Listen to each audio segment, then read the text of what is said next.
Hi, what I have here on the workbench today is a UNI-T UT335B Gauss meter for magnetic field strength testing. It's a rather specialized device and probably not many people had used one before. So in this video, let's take a look at what we can do with the Gauss meter, and I'll do a teardown towards the end. Now, roughly speaking, there are two types of Gauss meters. One type is designed for measuring AC magnetic field, and is primarily used for detecting electromagnetic radiation from different sources. And I have one of those right here. So this one is a Meta PLM100. I actually did a teardown video of this very device in the early days, about 7-8 years ago. The UT335B, on the other hand, is a DC Gauss meter, and it's primarily used for measuring static magnetic field strength from magnets. And of course, it can be used to detect residual magnetism. Some of the early AC Gauss meter, like the Meta PLM100 I have here, uses coil sensing for the electromagnetic field.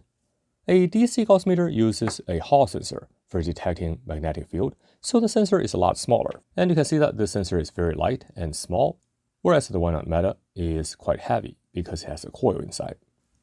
Now, of course, some modern AC Gauss meters also use Hall sensors. But the UT335B here I have is only for DC magnetic field measurements. There are three models in the UT335 series, A, B, and C, and the only difference among them is the accuracy. The A model has an accuracy of plus minus 5%, the B model, which is the one we have here, has an accuracy of plus and minus 2%, and the C model is more accurate at 1%. But besides the accuracy, all the other parameters are actually identical across the models. The measurement range is between 0 and 30,000 Gauss, or 0 to 3 Tesla. Now, 1 Tesla is equivalent to 10,000 Gauss, if you want to do the conversion. Anyway, there's actually not a whole lot to it, because the only thing this device measures is the magnetic field. The probe is actually where all the magic happens. Let me unscrew the cover, and we'll see what's inside. Let me zoom in. So you can see here we have a tiny sensor located at the tip of this probe. The marking here reads 324. Now I think that's a designation for Allegro's A1324 Hall sensor, but you can see this chip actually has 4 pins, whereas the A1324 has only 3, so not entirely sure what's the deal here. But this is definitely a Hall effect sensor. The mating mechanism of the sensor to the meter is actually rather unique. All you need to do is line up the key. Let's line up, and then you give it a gentle push. Now everything is locked in place. To disconnect, you just simply pull the ring here. By the way, if you are pulling the wire here, you can see that it's actually securely connected. You can't really pull it out. So in order to disconnect, you just need to simply pull the ring here. And now it comes apart. So let's do it again. You can see now it's connected, and it's disconnected. It looks very easy, but it's also very securely connected, because now, once it's mated, you can't really pull it apart. Alright, let me power it on and test a few things. So to power it on, you just need to press and hold this button, and it takes a few seconds. And you can see we powered on. Of course, the unit by default is in Gauss. You can change that if you want to. We'll keep it as default. And here is a close-up of the display. You can see that we don't have a whole lot going on. We have the current measured magnetic field strength displayed up here, and the max and alarm level down here.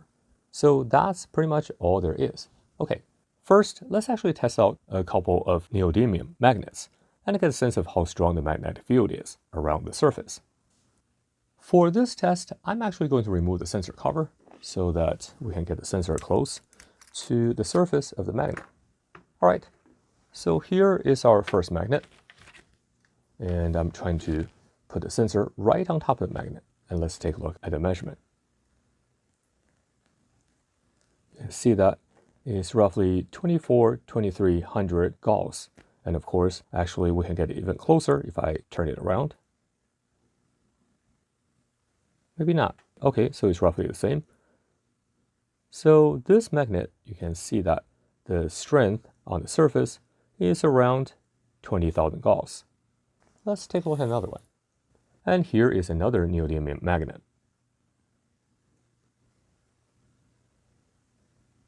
And let's see here. Again, I think it's right around 2000 Gauss. And you can see that it's quite sensitive. If I move around, you get slightly different readings, but it is roughly in the ballpark. Let me actually try to get it stable here. Yep, you can see here, this one also is right around 2000 Gauss. And let's flip around the sensor. And now you can see the reading is a little bit higher because that's understandable as the sensor now is even closer to the surface. Anyway, so that's the magnetic field strength from a neodymium magnet. Next, I have this deflection yoke coil from an old CRT monitor. And the reason the coil is shaped like a saddle is to generate uniform magnetic field.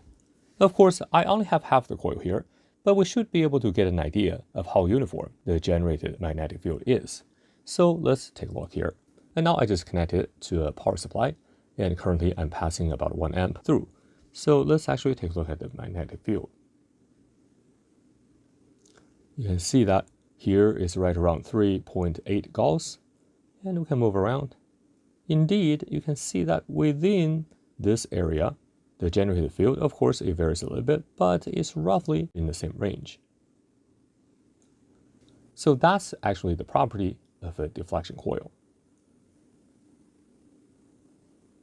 And you can see the generated field is relatively uniform. All right, so far we have measured some magnetic fields, but can we prove the meter is actually reporting the correct number?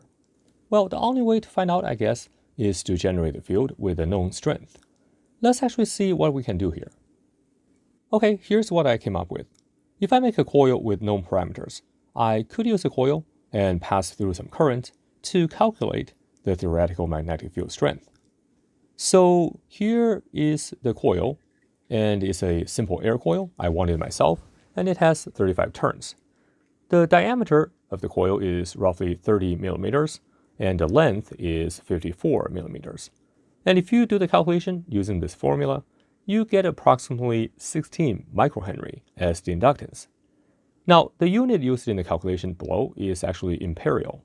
Probably no one else in the world uses imperial anymore, except in the United States, but that's the system we're working with. Anyway, that was not the point. The point here is we can actually verify if the calculation was done correctly. So let's verify it with an LCR meter. And the LCR meter I'm using here is my Agilent U1731B, so that you can trust the results. So let me connect it up.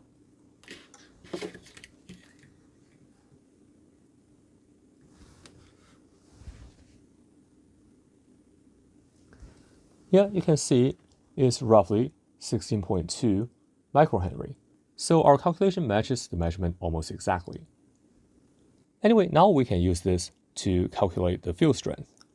So if you use the formula of the field strength, B equals Li over Na, then you can plug in the numbers and you will get roughly 6.5 Gauss, or 0.65 millitesla, if you pass a 1 amp current through the coil.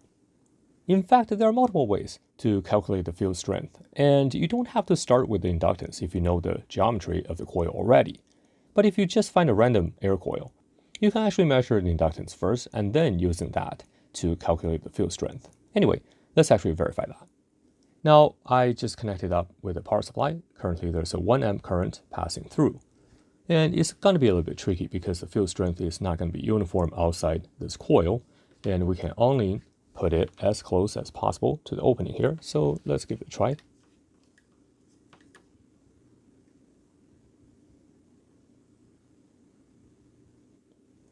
And here we're reading 4 Gauss. And you can see that we are actually getting about 5 Gauss. And that's close enough. As mentioned earlier, this geometry is not ideal, and towards the end of the coil, the magnetic field diverges a little bit. The bottom line is that the measurement definitely is in the right range. Of course, I wasn't doubting the claimed accuracy of the UNI-T, but I thought this is actually a cool experiment, because at least we were able to independently confirm the measurement was indeed in the ballpark. By the way, there are also other menu options. Let's actually take a look. So you just short press this button, the power button, and it gets to the menu here. So you can see we have the measure, and that's actually the measurement we were doing.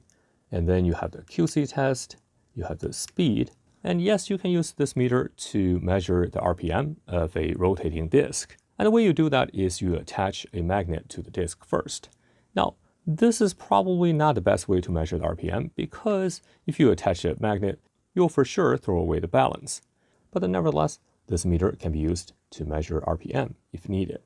And let's select that and see what we get here.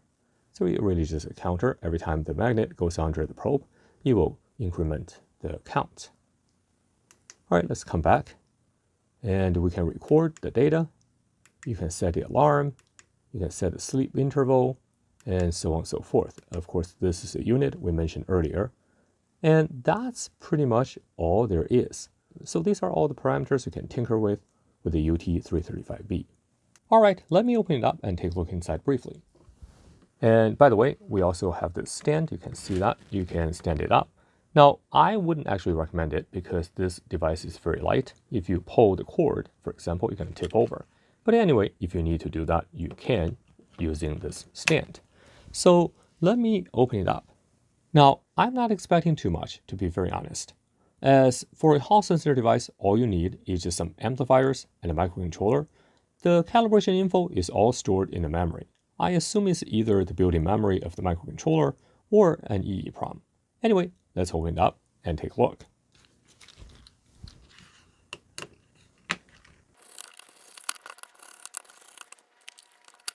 Yep, it's pretty much what I expect. You can see that we don't have a whole lot going on here because, as I mentioned earlier, you don't really need that much. Now, here is our microcontroller. And what is actually a little bit different is we do have an external CS1237, and this is actually an AD converter. And that's probably we don't have a built-in analog to digital converter inside the microcontroller. And you need an AD converter because the Hall sensor is actually analog. So it generates the voltage and it will be converted into the digital signal to be processed by the microcontroller. I zoomed in a little bit more, but you can't really see the markings from this angle. I'll try to overlay a picture here. Anyway, these two devices, I assume, would be op-amps. So that's the UNI-T UT335B Gauss meter. If you need one, it's actually a pretty decent device, and you can find the link down below. I hope you learned a thing or two in this video. If you liked it, please remember to give it a big thumbs up, and don't forget to subscribe to this channel for more videos like this in the future. If you want to further support this channel, please consider joining the channel and becoming a member. Your participation makes videos like this possible. Thanks for watching, and I will see you next time.